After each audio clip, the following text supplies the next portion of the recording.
Hey, look what I'm working on. So there is actually updates on this thing. Let me go over them quick. First of all, the most recent update. The carb hat is actually finally hooked up. This is a Spectra, like cold air intake carb lid. It's not made for blow through. People do use it. They work okay. That piece welded on the bottom here is actually a carburetor dust cover I got off Amazon. It's made for race cars and they're being worked on. It goes on top of the carburetor and it actually has a little wing nut and covers the entire carb. There's actually a recessed O-ring seal on the bottom, and this thing is like 1/8 inch thick aluminum. It's pretty nice. It's really overkill for a carburetor cover.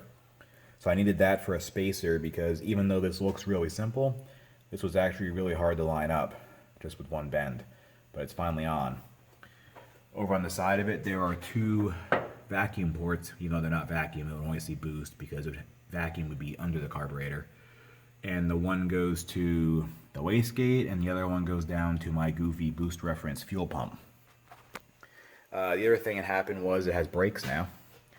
Redid everything in the brake system, every line, wheel cylinder, calipers, pads, shoes, everything. Mass cylinder, booster, that was all shot.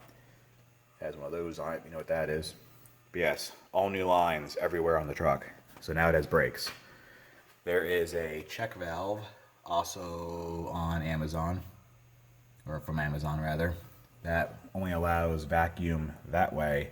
So when the boost kicks in, nothing goes that way to blow up the booster.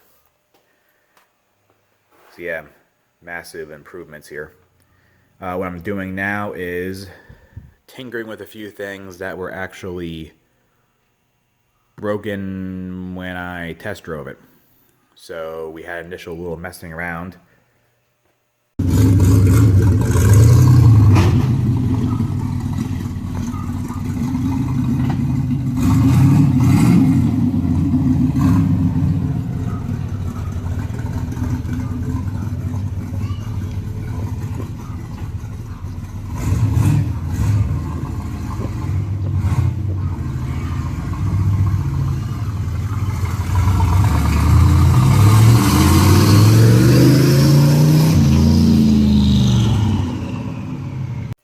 And even though the truck ran in that video, it was really sackless, like slower than an NA truck.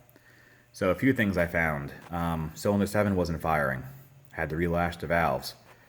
Did it while it was running, much better now. It also needs a lot more timing, needs a lot more fuel, even though I'm not even building any boost yet. This is just to run normally. So, to start the timing, I have a bunch of these HEI distributors, so to eliminate any issues, I welded the advance weights on it so it can no longer mechanically advance. So I'm going to run lock timing.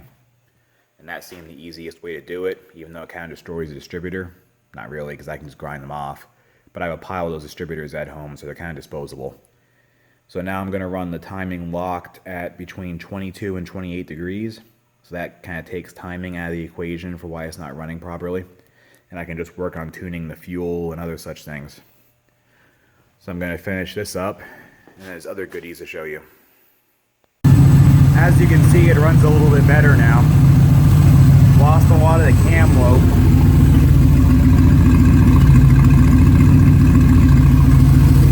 I found one more thing wrong after I turned the camera off.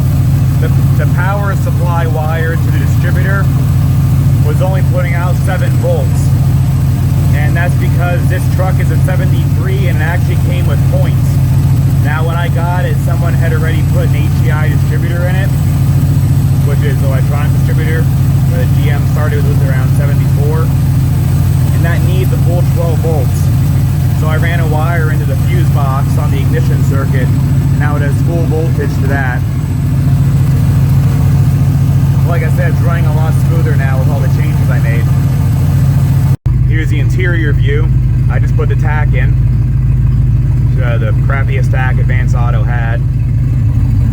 Here is my wideband O2 and my boost and vacuum gauge.